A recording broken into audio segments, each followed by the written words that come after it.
Hey guys, Dr. Justin Marcagiani here. Today we're going to be talking about fat loss, how your body burns fat. We're going to be diving into the hormones and to the biochemistry behind the scenes, under the hood, if you will. And we're going to be talking about how you can shift your hormones to be a supercharging fat burning machine. So we're going to dive into that topic today. Before we do, please smash the like button. Really helps the search algorithm, and love to see your comments down below. So I created a flow chart for you guys, some images on here. Helps me, it helps you guys, makes it a little bit more visual. Some of these topics, they're complicated. This is like doctorate level information, but I want to make it actually usable, because so much of this information, it's like, well, what's the value, right? But if I can create some contextual value for it, you guys are going to get it and you're going to understand how to apply it, which is the most important thing. I think it's a quote out there. It's like, knowledge is power. It's really not that. It's another one. It's like, the true application of knowledge is power, right? So we want you to be able to contextualize it and apply it. That is key. All right, so let's dive in. I'll show you guys my talk today. Okay, put my screen up here for you guys. All right, a couple things out of the gate. Why calories aren't enough. I'm going to dive into that topic. That's a big deal. Everyone talks about calories being the most important thing. Calories are a unit of energy. You have a bomb calorimeter, okay? Essentially, you put a food substance in that calorimeter. It gets lit on fire, and then you look at how much energy it comes off that to light or to heat 1 gram of water 1 degree Celsius. That's essentially 1 calorie. It's a measurement of heat. The problem with your body is there's hormones, there's nutrients, there's metabolic activity, there's the thermic effect of food. Protein requires more energy in the breakdown process than carbohydrates. There's so many things. Plus, hormones tell your body where to allocate nutrition. Go here, build back up muscle. Go here, store there, burn there. And hormones do all that. They are like the air traffic controller of telling your body where to go. It's not like we're just putting stuff in a bomb calorimeter. We're applying heat. We're seeing how much energy is given off. We're seeing how much the water around it goes up. That's the problem with calories. Now, that being said, matter is neither created nor destroyed. It's just reassigned. It's put in different locations, okay? So let's dive in. And the reason why I don't like calories is because it does not describe the underlying cause of what's happening. It describes an obvious effect. So if someone says to you, hey, why are you overweight? And someone says, well, you consume more calories than you burned. It's like, that's like describing the concert hall over there, right? It's a concert hall across the street. It's packed. It is absolutely packed. You're like, what's going on in that concert hall? Why is it so packed? Imagine if your friend turned to you and said, well, there are more people that went into the concert hall or stadium than left. You'd be like, get over here, smack, right? You'd be like, no, there's someone in there. Who is the draw? Who is doing the show, right?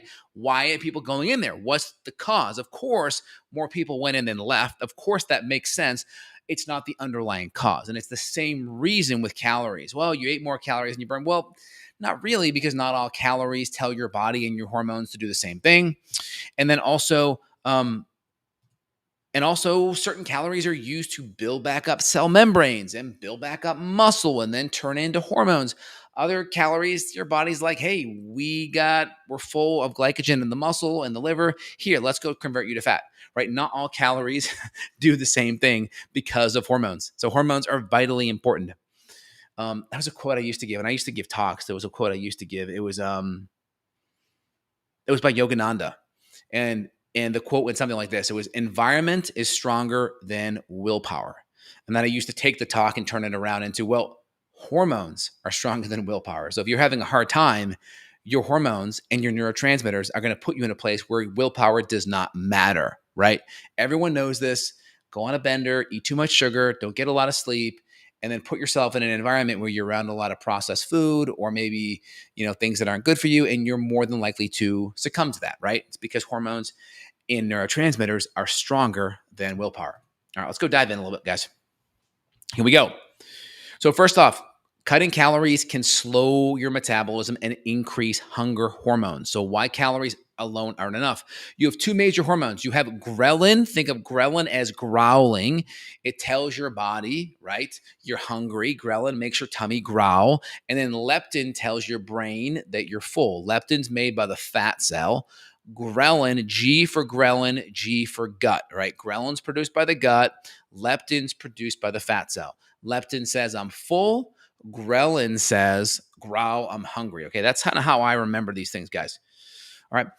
And so when you consume good fats and protein, you have good ghrelin and good leptin communication. The growling drops, the brain goes, hey, I feel full. When we start to make too much insulin, the growling does not stop, and the leptin, the brain becomes numb to the leptin over time, and you don't feel the satiation. So you have growling on one side, and you have satiation on the other. All right. And so insulin essentially it's locking fat in, right? When you have lots of fat, high levels of insulin lock the fat in. Why? There's an enzyme called hormone sensitive lipase, okay? Hormone sensitive lipase unlocks the fatty acids, okay? It unlocks it and it tells those fatty acids to go in the bloodstream. And when your fat's in the bloodstream, we'll show you on screen what's actually happening, where it's actually going, okay? That's vitally important. All right. And so lowering insulin is vitally key. How your body actually burns the fat. This is what I mentioned. Hormone sensitive lipase. I'm going to show you a flow chart right now to make more sense of it for you guys. So we're on number 3 here. We'll come right back to that. Okay.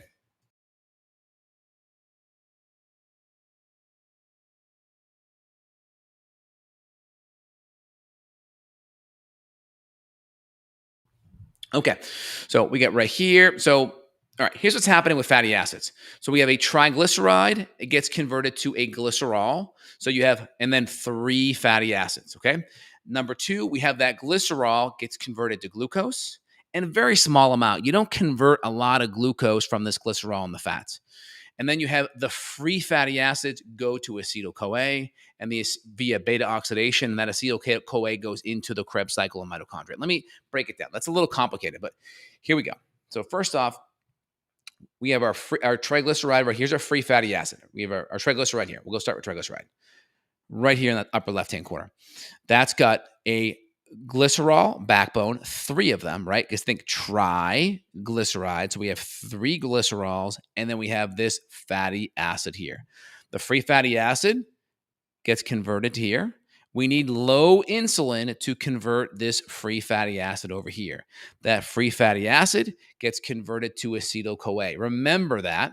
And that acetyl-CoA can get converted to ketones here, and it can be used by the brain, the liver, the rest of the body. Now, that glycerol, only 5 to 10% of this fatty acid gets converted to glycerol. Some of this actually gets converted down here, glycerol, and then into glucose. Very small amount, though. You may only convert 20 to 30 grams of glucose over the course of a whole day. So you're not going to convert a significant amount, maybe a gram or 2 an hour. So it's not like you're going to get your blood sugar really high off of fat. So it's very time released. And so you're not going to have massive insulin spikes. Okay. So you can actually get a little bit of glucose from fat, but not a lot, right?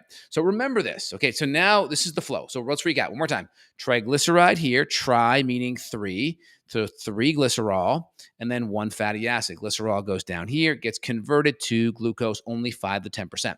Then we have our fatty acid gets converted to acetyl-CoA, and that goes into the ketone bodies. Now let's go up. Now this will make more sense.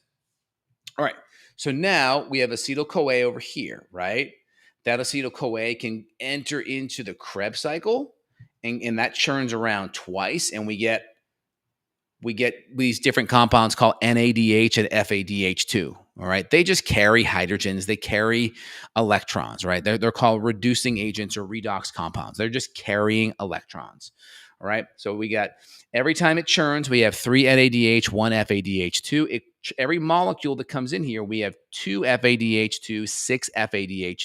I'm sorry, 6 NADH, 2 FADH2 per 2 turns. And that enters into the electron transport chain. So we have through glycolysis, we generate 2 ATP. Through this process here with the Krebs cycle, we generate 2 ATP. And then the electron transport chain, we generate 32. So 2, 2, and 32. So about 36 to 38 ATP. All right, so now we go back here. So now we understand what's going on, okay? So recap, right? We need low levels of insulin for this to happen. And so much of that allows that fatty acid to get converted into the glycerol as well. That free fatty acid gets converted into the acetyl CoA, and that acetyl CoA can then get converted into a ketone. So that's vitally important. That's a fuel source. This is important. These type of fuel sources do things to your brain. It allows leptin to stay sensitive to make you feel full. And it also keeps your blood sugar stable. It's going to keep your cortisol more stable, and it's going to allow you more satiation. You're going to get things like cholecystokinin, adiponectin, peptide YY. We're going to allow for better satiation signal. This is important. If your hunger is dialed in, you can make better decisions. This is the problem. And certain people who are leptin resistant, insulin resistant, and thus kind of ghrelin resistant in a way, because the ghrelin's always making your body growl, your tummy growl, and you're not feeling that signal turn off, that creates problems and that keeps the cravings going. So improving insulin sensitivity, right? This is going to reduce the cravings. All right, so this is really key. Now, what can we do? So we're going to cut the sugar, cut the processed carbs, right? We're going to eat more healthy fats, but we got to make sure we're breaking down the protein. We got to make sure we're breaking down the fats. Intermittent fasting can be helpful, but we still have to make sure we have enough nutrients coming in. Strength training is great because that empties the glycogen from the muscle. It allows a better reservoir for glucose. So when you eat glucose during the day, you can put it into your bicep. You can put it into your glute, right? And then sleep's important because then you get more insulin sensitive, more leptin sensitive with sleep. And then you have less cortisol with stress management, which means you're not mobilizing a bunch of sugar, right? Every time you get stressed, you're mobilizing a bunch of glucose, about a Snickers bar worth of glucose, 25 to 30 grams, according to research, when you engage in stress and gluconeogenesis. And so we got to be careful with that. So recap here, really important. I know there's a lot of stuff there. Recap, triglyceride, free fatty acid, and then free fatty acid and glycerol. Glycerol goes to glucose. Free fatty acid can go to acetyl-CoA and then ketones. Ketones can be used by your brain and by your body. Ketones are great, stable fuel source. Brain can use it. Studies by Dr. Veach out of Boston College showing it being very positive studies on helping with brain cancer, right? Because cancer loves to fuel on glucose, and a lot of cancers, especially brain cancers, they don't do well with ketones. So there's a lot of studies on that. Dr. Veach is one of those researchers on it. So really interesting things. And so when we have good ketone levels, it keeps our glucose from bouncing around like this. It keeps the leptin up. Your brain feels full. And then your tummy, the ghrelin / tummy growling hormone is good. So then it gets to turn off. So then your tummy's not growling afterwards, right? So really important things out of the gate. So if you want to improve your metabolism, this connects back to, because this type of hormonal cascade I just mentioned, it gets amplified in the negative fashion when the thyroid's off, when testosterone's low, when cortisol's out of balance, when we have estrogen dominance. This pattern here gets magnified because now if we're stressed, now we're mobilizing more glucose. Or now if we have low levels of testosterone, now we don't have the muscle and the metabolic activity to deal with the glucose. If our progesterone's really low, well, that means our hormones are going to be lower. What if our progesterone and estrogen are low? That means our metabolism is going to be lower. And that means we're not going to have the activity to be able to burn up the excess calories and glucose that's coming in. And so the hormones play a big role. So I'm just talking about one hormonal element, which is the insulin blood sugar connection and how that plugs in to the mitochondria. You know, we have glycolysis outside the cell, then we have the inside the cell. Oh, let me go into that again. This is kind of cool.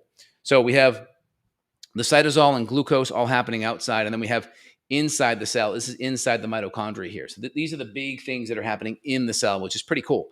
And so we got to put our cell in a good position so we can generate really good energy here, right? So outside of the cell here, outside, and then inside the cell here. This is really important. This is all happening inside the cell, guys. All right, awesome. All right, so if you want more support on this, you want more information on this, feel free. New book, The Thyroid Reboot, is out. thyroidreboot.com, link down below. If you need more support metabolically, justinhealth.com, there'll be a link down below as well where you can reach out, my staff and team. We see patients worldwide. So if you need that functional medicine care and support and looking under the hood, we are happy to help. All right, guys, have an awesome day. Take care, y'all.